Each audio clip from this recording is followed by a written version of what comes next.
Bahagya pang nalaglag ang sandata ng estatwa sa kanya. Gumapang si Jinwoo sa isang estatwa na may hawak na instrumento sa tabi mismo at nagawang i-activate ito para tumugtog ng musika, dahilan para tumigil ang higanteng estatwa sa paghabol sa kanya at bumalik sa kanyang trono pati na rin ang pagbabalik ng kanyang ekspresyon. Sa kung paano ito dati. Habang ang natitirang mga miyembro ng partido na nakaligtas ay muling nagsasama-sama kay Jinwoo na nawala ng paa, hinawakan ni Sang-shik ang kanyang espada at binantaan si Chiyul habang ipinapaalala niya na siya ang may pananagutan sa buhay ng kanilang mga namatay na kasamahan. Nang makita na ang higanteng estatwa ay gumawa din ng isang altar na lumitaw sa gitna ng lugar, ipinaliwanag ni Jinwoo na nag-aalok ito upang gumawa ng isang sakripisyo sa isa sa kanila. Sumang-ayon si Chiyol na gawin ito at lumakad papunta sa gitna, nag-activate ng apoy. Hiniling ni Jinwoo sa dalawa sa iba pang nakaligtas na tulungan siyang maglakad papunta doon sa tabi ni Johi, na nag-activate ng mas maraming apoy sa isang bilog.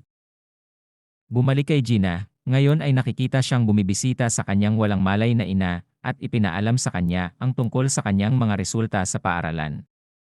Bumalik sa piitan, ang mga nakaligtas ay nagulat nang makita ang pagbukas ng pinto ng piitan. Sa kabila ng bilin ni Jinwoo na huwag silang umalis, umalis ang dalawa sa mga miyembro na tumulong kay Jinwoo na may takot, kasama na si Sang-shik, na nagsasabing may pamilya siyang naghihintay sa kanya na umiiyak.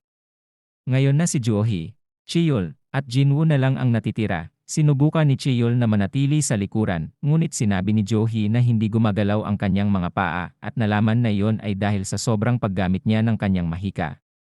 Inabot ni Jinwoo kay Johi ang essence stone na nakuha niya kanina at sinabihang bumili siya ng pagkain, dahilan para mapaiyak si Johi na tanungin siya kung paano pa siya magbibiro bago tadtad ng lig ni Sang-shik. Sinabihan ni Jinwoo si Sang-shik na isama si Johi sa kanya na pumayag. Habang si Chiyol ay umalis habang karga-karga si Lee Johi na walang malay, isang desperado na si Jinwoo ang humawak sa espada na iniwan ni Sang-shik at nagsalita sa kanyang mga iniisip tungkol sa kanyang kapuspalad na pagnanais na maging mas malakas tulad ng iba. Ang isa sa mga estatwa na malapit na ngayon ay inilunsad ang kanyang sandata kay Jinwoo, ngunit nakaligtas. Hindi nagtagal ay pinutol ng mga estatwa si Jinwoo habang umaalingaw-ngaw ang kanyang mga hiyawan sa piitan.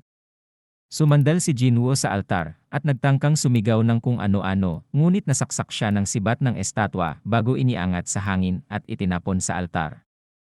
Napapaligiran ng sarili niyang dugo na kumalat sa ibabaw ng altar, nakita niya sa tahimik na sindak habang itinaas ng isa sa mga estatwa ang espada nito at inilapag ito kay Jinwoo.